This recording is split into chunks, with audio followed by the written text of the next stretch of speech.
स्वागत है आपका नई धारा रेडियो की एक और पॉडकास्ट श्रृंखला में। यह श्रृंखला नई धारा के संस्थापक श्री उदयराज सिंह जी के साहित्य को समर्पित है। उदयराज जी के इस जन्मशती वर्ष में हम उनकी अमूल्य साहित्यिक धरोहर आप तक लेकर आ रहे हैं इस पॉडकास्ट के माध्यम से। सुनना न भूलें नई धारा रेडियो पर।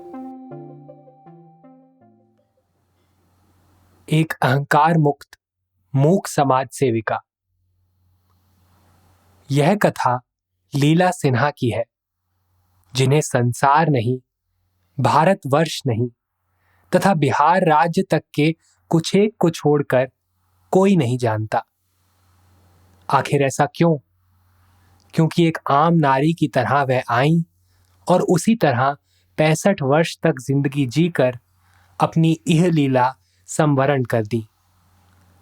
हम लोग हरेक के अवगुणों को ही देखते हैं, उसके गुणों को देखने से भागते हैं, क्योंकि अंतरात्मा की पुकार को अनसुना कर हम इस अहंकार से ग्रसित हैं कि जो कुछ भी गुण हैं वे हम में ही हैं। बाकी लोग सभी अवगुणों के बोझ से दबे हुए हैं। लोगों के इस कुविचार का शिकार शायद लीला सिन्हा भी रही हो। फिर नाचे गावे तोड़े तान, तेकर दुनिया राखे मान। और लीला सिन्हा तो तान तोड़ना जानती ही नहीं थी। उनका जन्म आरा के एक संभ्रांत परिवार में हुआ था तथा विवाह तिलौथू सासाराम के एक प्रसिद्ध सामंत शाही परिवार में हुआ था। पिता स्वर्गीय डॉक्टर बटुकदेव प्रसाद वर्मा बिहार के प्रथम FRCS पास शल्य चिकित्सक थे तथा पतिदेव विपिन बिहारी सिन्हा तिलौथू एस्टेट के एक प्रमुख सदस्य हैं और बिहार के जाने माने राजनेता भी।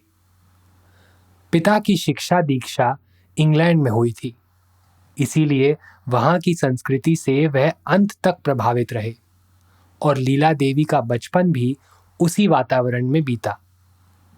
शाम को घुड़सवारी की ट्रेनिंग, साहबों के बच्चों के जन्मदिन पर उनके घर केक खाना और उपहार देना, अंग्रेजी की शिक्षा, मगर घर पर शास्त्रीय संगीत और वाद्य यंत्र बजाने का अभ्यास भी करना।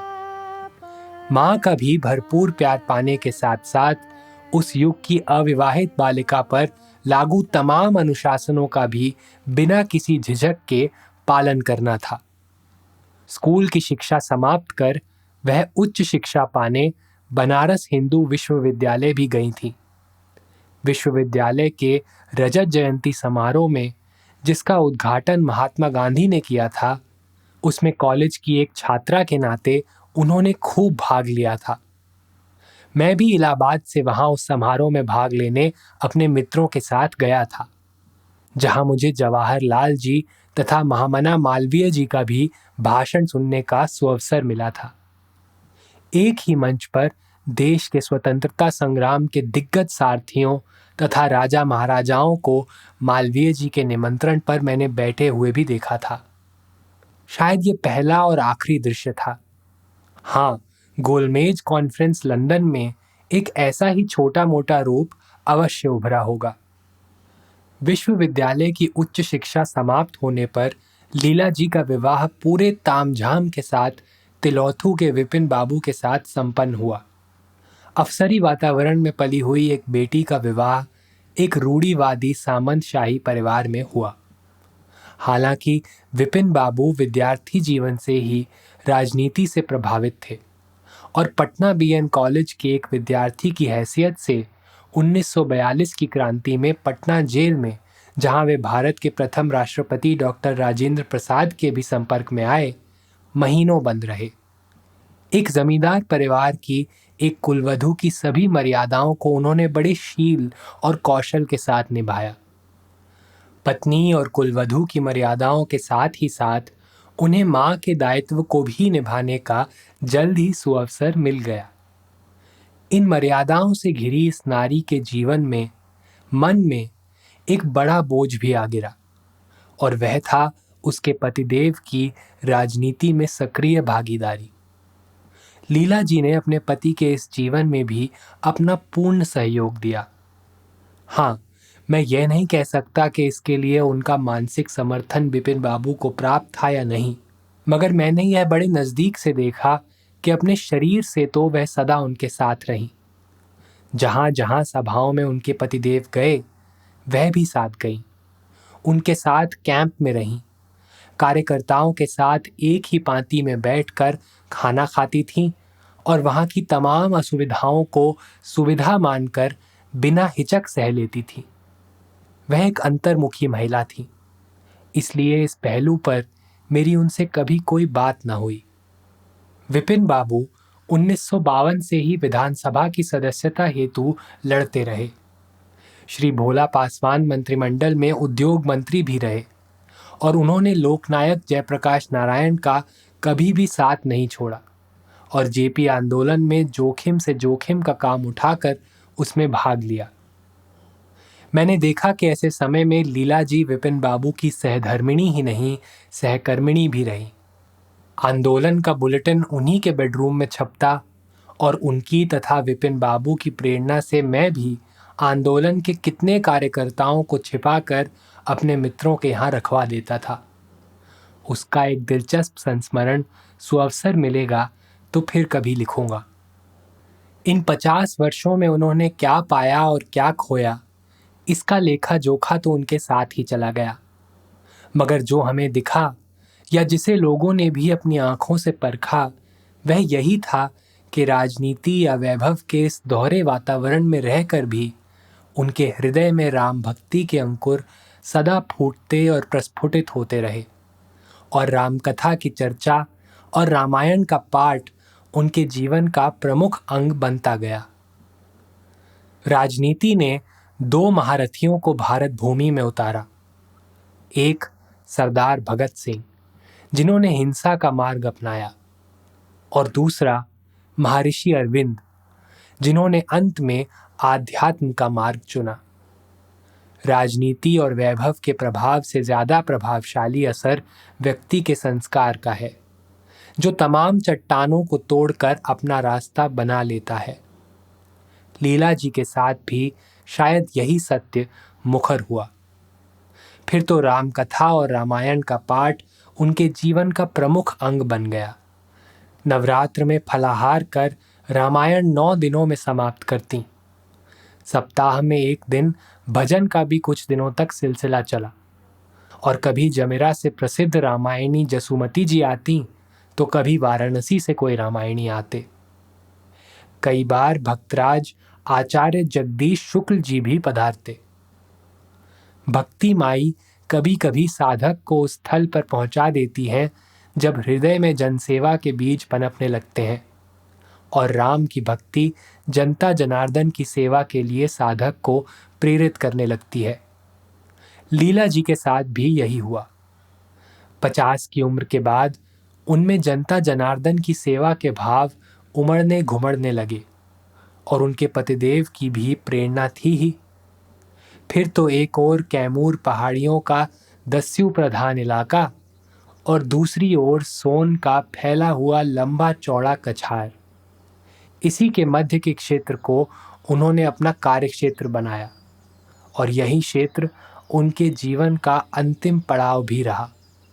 देर आयद दुरुस्त आयद। तिलौथू में एक महिला सेवी संस्था तिलौथू महिला मंडल की स्थापना की। उसके तत्वावधान में एक एप्लीक का केंद्र खोला। उस निर्धन और पिछड़े अंचल की ग्रामीण महिलाओं को संगठित कर उन्हें सिलाई कढ़ाई के काम की ट्रेनिंग देना प्रारंभ कर दिया। इस काम में उनकी सहयोगी रहीं सुश्री भारती जी। घुप अंधियारे से घिरी उन महिलाओं को एक टिमटिमाते चिराग की रोशनी दिखी और लीला जी अपनी उंगलियों से सुई पकड़कर उन्हें काम सिखाने में भीड़ गईं। भारतीय तो बड़े मेधावी होते ही हैं, इसीलिए विश्व के हर कोने में उनकी पूछ है और इज्जत है। और भारत के गांवों में टैलेंट्स की तो कमी नहीं, बस उन्हें एक राह चाहिए और एक मार्गदर्शक भी। यहाँ लीला जी में उन्हें एक कुशल मार्गदर्शिका मिल गई। फिर तो बहुत जल्द ही उस केंद्र में अच्छे अच्छे डिज़ाइन के पलंगपोश, साड़ियाँ, रुमाल, टिकीजी, टेबल मैट इत्यादि मिलने और बिकने लगे। अब तो वहाँ की बनी हुई वस्तुओं ने पटना और दिल्ली का मार्केट भी पकड़ लिया और विदेश में बसे हुए भारतीय भी, जिन्हें तिलौथू एप्लीक केंद्र की जानकारी है, उसकी चीज़ों को बड़े सराह कर लेते हैं और उन्हें अपने साथ ले जाते हैं। उस अंचल की गरीब ग्राम्य महिलाओं को अच्छे पैसे कमा लेने का एक सुंदर साधन मिल गया और वे स्वावलंबन में सीख पाती रही हैं। उनके अंदर यह आत्मविश्वास जग रहा है कि वे भी कुछ हैं, वे भी पैसे कमाने की क्षमता रखती हैं और पतिदेव पर पूर्ण रूप से निर्भर नहीं हैं। फिर उन्होंने कार्यरत महिला छात्रावास खोला, कैंटीन खोला जिसे ग्रामीण महिलाएं चलाती हैं और जहां से काज परोजन में भोज्य पदार्थ की जो मांगे आती हैं उन्हें पूरा करती हैं। इसके अलावा पालना घर तथा बालबाड़ी भी सुचारू रूप से चलाती हैं। उनके पतिदेव रेशम के कीड़े पालने तथा उनसे रेशम के धागे तैयार करने का केंद्र भी वहां चलाते हैं, उसमें भी वह सहयोग देती। और अधौरा, जो कैमूर पहाड़ी पर दस्यू घिरा एक साधनहीन पहाड़िया गांव है, वहां लोकनायक जयप्रकाश जी द्वारा स्थापित बनवासी सेवा केंद्र के आश्रम में भी जाकर वहां की महिला सेवा संस्थाओं में कार्यरत हो जाती और उन्हें पूर्ण सहयोग भी देती। उस अंचल में वह निडर होकर महिला कार्यकर्ताओं के साथ रातें भी बिताती। लीला जी ने अपने जीवन के अंतिम 15 साल इसी ग्रामीण क्षेत्र की निर्धन महिलाओं की निष्काम सेवा में बिता दिए। वह प्रचार प्रसार से सदा दूर भागती थीं और कभी भी अपने लिए कुछ न चाहा और न मांगा। उनके इतने बड़े कार्यक्षेत्र की चर्चा न कभी पत्र पत्रिकाओं में हुई और न उन्होंने वीडियो टेप बनवाई और न दूरदर्शन या आकाशवाणी का ताला खटखटाया। बिहार सरकार तथा अन्य संस्थाओं ने उनकी मूक सेवाओं का ना कभी मूल्यांकन किया और ना लीला जी ने इसके लिए कोई पैरवी की। उन्होंने अपने इस महत्वपूर्ण कार्य के लिए न कोई माला पहनी और ना मानपत्र लिया और ना इसे महिमा मंडित किया। वह एक मूक समाज सेविका थीं और बिना किसी तामझाम के वह इस कार्यक्षेत्र में उतरी और एक दिन उसी तरह इस संसार से कूच कर गईं। उनकी मृत्यु के उपरांत ना कोई हलचल हुई और ना अखबार के पन्ने सुर्ख हुए। हाँ, सिर्फ एक पंक्ति में सूचना छपी, एक भूतपूर्व मंत्री की पत्नी का निधन। मगर तिलौथू क्षेत्र की उन निर्धन बेबस ग्रामीण महिलाओं की आंखों में झांक कर कोई भी न देख सका कि वे उनके निधन के बाद क्या ढूंढती हैं और कितनी विह्वल हैं।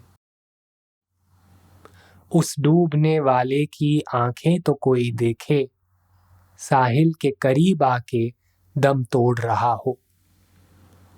उन साधनहीन महिलाओं के हृदय में बस यही भावना उठ रही है कि अब उनका क्या होगा, उनके आंसू कौन पहुंचेगा, उनकी रोजी रोटी के साधन का क्या होगा। मैं अभी अभी तिलौथू से लीला जी के श्राद्ध में शामिल होकर आ रहा हूं। उस अंचल की हर एक महिला के अंदर यही भाव उठ रहे हैं, उनका भविष्य क्या होगा। मैं निरुत्तर था। कोई पूछता तो यही समझाता, ईश्वर में भरोसा रखिए, लीला जी की आत्मा किसी न किसी के हृदय में समाकर उसे प्रेरित कर अपना अधूरा काम पूरा करवा लेगी। यहीं किसी में लीला सिन्हा का फिर जन्म होगा। घबराइए नहीं। भगवान शंकर की जटा से फूटी गंगा भला कभी सूखी है? तो जिस पुण्यात्मा के कर कमलों द्वारा इन संस्थाओं की नींव पड़ी, वे उसके महात्मय से सदा फूलती फलती रहेंगी।